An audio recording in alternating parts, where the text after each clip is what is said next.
ဂျပန်ခေတ်တုန်းကဂျပန်စစ်ဗိုလ်ကြီးတယောက်ကရေနနာတွေပိုက်ပြီးဒီမှာတည်သွားတာတဲ့ခမရကသေးပြီခမရကတော့သေးပြီခမရကတ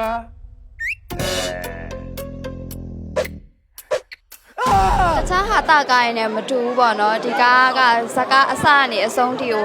လုံးဝတကယ်ရည်ရရပေါ့နော်ဟုတ်ကဲ့ရုပ်ရှင်လာမကြည့်တာတော်တော်ကြာနေပြီ၄နှစ်လောက်ရှိနေပြီဒါပေမဲ့အခုပြန်ကြည့်တော့စိတ်တက်ပေါ့ပါသွားတယ်ကြိုက်လားကြက်ဖို့ကောင်းလားကောင်းလားဘယ်စကားကိုကြိုက်ဆုံးလဲဒီစကားကိုကြိုက်တယ်ကိုခင်လိုင်းနဲ့ကိုမင်းမြတ်နဲ့စတွေ့တဲ့ခါမှာနော်ကိုခင်လိုင်းကပြေးတာလေဗာလေသူ့ဩတာအဲ့လိုခေါ်ပြီးပြေးတဲ့ခါမှာကိုခင်လိုင်းမောတာကိုသဘောကျတယ်တရားသူကြောက်ကိုကြောက်ပေါ့နော်ကြောက်စရာမကောင်းဘူးပြောချစ်စရာကောင်းနော်ပျော်စရာလေးတွေဖန်တီးပေးတယ်ပြီးတော့ဘယ်လိုပြောရမလဲလူတွေမှာရှိတဲ့အစွဲတွေကိုလည်းဒါချုပ်ဖို့အတွက်ကိုပြောသွားတဲ့ message လေးတွေလည်းပါတယ်ပေါ့နော်အဲ့တော့ပြောစရာလေးလည်းကောင်းတယ်ကြည်စရာလေးလည်းကောင်းတာဖြစ်တဲ့အတွက်ပရိသတ်တွေယုံတင်တဲ့အခါမှာလာရောက်အားပေးကြဖို့ဖိတ်ခေါ်ကြပါမယ်ခင်ဗျာ73ရက်နေ့ယုံနေပါမယ်ဟုတ်တယ်နော်အဲ့ဒီချိန်မှာ9နှစ်တခါလောက်တော့အင်ရှင်တစ်တွေပေါ်လာတယ်ဒါပေမဲ့အင်ရှင်တစ်မှန်တယ်များတည့်ရဲ့သူကသူပြေးရဲ့သူကပြေးတာ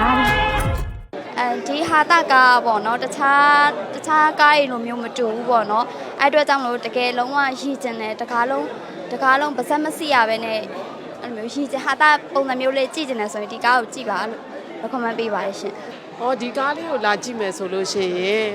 စိတ်မောနေတဲ့အားတွေပင်ပန်းနေတာလေးတွေကိုပြေပြောက်ပြီးတော့ပျော်ရွှင်သွားလိမ့်မယ်လို့ရမ်းရည်ရတယ်ပေါ့နော်ပြီးတော့နောက်ဆုံးပိုင်းတော့စိတ်မကောင်းဖြစ်သွားတာတရားငါးကိုကြိုက်တယ်မလားပြောလားဇလက်ကြက်ဖို့ကောင်းလားမကောင်းပြောလားကြည့်ရတာပြောတယ်နော်ရည်နေတာဟုတ် horror comedy ကားဖြစ်တဲ့အတွက်ကြောက်ဖို့ကောင်းတာတွေဟာတာတွေကြည့်ချင်လာခဲ့ပါ comedy တွေကလည်းတကယ်မိုက်ပါတယ်လို့အရန်ကြီးတော့တရေကတော့မဆန်ပါဘူးရည်ရတယ်ပေါ့နော်အရန်စိတ်ဖြစ်နေတဲ့အချိန်မှာစိတ်ပင်ပန်းပြောင်းလို့လာကြည့်တင်တယ်လို့ထင်ပါတယ်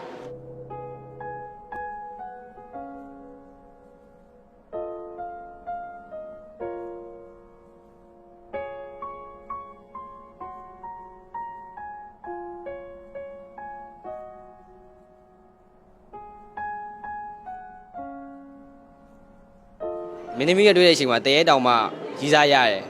အဲ့ဒီခါကကြိုက်တယ်ဖြစ်ရှင်တာဒီတရေတောင်ရီးစားရတယ်ဗျာဒါပေမဲ့ကျွန်တော်တို့ကရီးစားမရဘူးလုံးဝသွားကြည့်တင်တယ်လားဗျာလာကြည့်လိုက်လုံးဝကြမ်းကောင်းတယ်မြင့်မြတ်နဲ့ကလေးမလေးကိုတွားပြီးတော့ကြည့်တဲ့အချိန်မှာဖြစ်သွားတဲ့အခန်းလေးကပိုကြည့်လို့ကောင်းတယ်ကြိုက်ဆုံးဝင်ကန်ကတော့တနက်နဲ့ချိန်လိုက်တာကိုပြုတ်ကျသွားတဲ့တနက်နောက်ကပြုတ်ကျသွားတဲ့အခန်းကတော့ကြိုက်ဆုံးပဲဟုတ် left scene လေးဝင်သွားတဲ့ဟာလေးပေါ့6ခါနီးပေါ့နော်